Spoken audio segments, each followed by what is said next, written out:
Joshua അധ്യായം 5. Israel ഗിൽഗാലിൽ.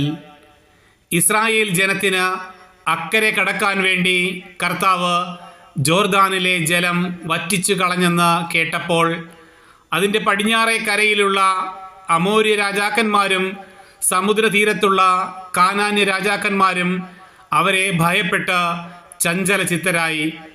അപ്പോൾ കർത്താവ് ജോഷുവയോട് കൽപ്പിച്ചു, കൽക്കത്തിയുണ്ടാക്കി ഇസ്രായേൽ ജനത്തെ പരിച്ഛേദനം ചെയ്യുക. ജോഷുവ ഗിബെയാത്ത് ഹാരലോത്തിൽ കൽക്കത്തി കൊണ്ട് ഇസ്രായേൽ മക്കളെ പരിച്ഛേദനം ചെയ്തു. അവരെ പരിച്ഛേദനം ചെയ്യാൻ കാരണമിതാണ്: ഈജിപ്തിൽ നിന്ന് പുറപ്പെട്ടപ്പോൾ യുദ്ധം ചെയ്യാൻ പ്രായമായിരുന്ന പുരുഷന്മാർ മരുഭൂമിയിലൂടെയുള്ള യാത്രക്കിടയിൽ മരിച്ചുപോയി. ഈജിപ്തിൽ നിന്ന് പുറപ്പെട്ടവരെല്ലാം പരിച്ഛേദിതരായിരുന്നെങ്കിലും യാത്രാമധ്യേ ജനിച്ചവർ പരിച്ഛേദിതരായിരുന്നില്ല. ഇസ്രായേൽ ജനം 40 സംവത്സരം മരുഭൂമിയിലൂടെ നടന്നു. ഈജിപ്തിൽ നിന്ന് പുറപ്പെട്ട യുദ്ധം ചെയ്യാൻ പ്രായമായ പുരുഷന്മാരെല്ലാവരും കർത്താവിൻ്റെ വാക്കു കേൾക്കാഞ്ഞതുകൊണ്ട് മരിച്ചുപോയി. അവർക്ക് നൽകുമെന്ന് പിതാക്കന്മാരോട് വാഗ്ദാനം ചെയ്ത തേനും പാലും ഒഴുകുന്ന ദേശം അവരെ കാണിക്കുകയില്ലെന്ന് കർത്താവ് ശപഥം ചെയ്തിരുന്നു. അവർക്ക് പകരം അവകാശികളായി ഉയർത്തിയ മക്കളെയാണ് ജോഷുവ പരിച്ഛേദനം ചെയ്യിച്ചത്. യാത്രാമധ്യേ പരിച്ഛേദന കർമ്മം നടന്നിരുന്നില്ല.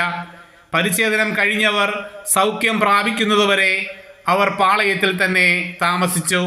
അപ്പോൾ കർത്താവ് ജോഷുവയോട് അരുളി ചെയ്തു, ഈജിപ്തിൻ്റെ അപകീർത്തി ഇന്ന് നിങ്ങളിൽ നിന്ന് ഞാൻ നീക്കിക്കളഞ്ഞിരിക്കുന്നു. അതിനാൽ ആ സ്ഥലം ഗിൽഗാൽ എന്ന് ഇപ്പോഴും അറിയപ്പെടുന്നു. ഇസ്രായേൽ ജനം ജെറീക്കോ സമതലത്തിലെ ഗിൽഗാലിൽ താവളമടിച്ചു.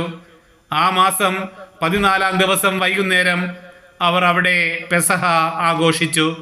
പിറ്റേ ദിവസം അവർ ആ ദേശത്തെ വിളവിൽ നിന്നുണ്ടാക്കിയ പുളിപ്പില്ലാത്ത അപ്പവും വറുത്ത ഗോതമ്പും ഭക്ഷിച്ചു. പിറ്റേന്ന് മുതൽ മന്ന വർഷിക്കാതായി.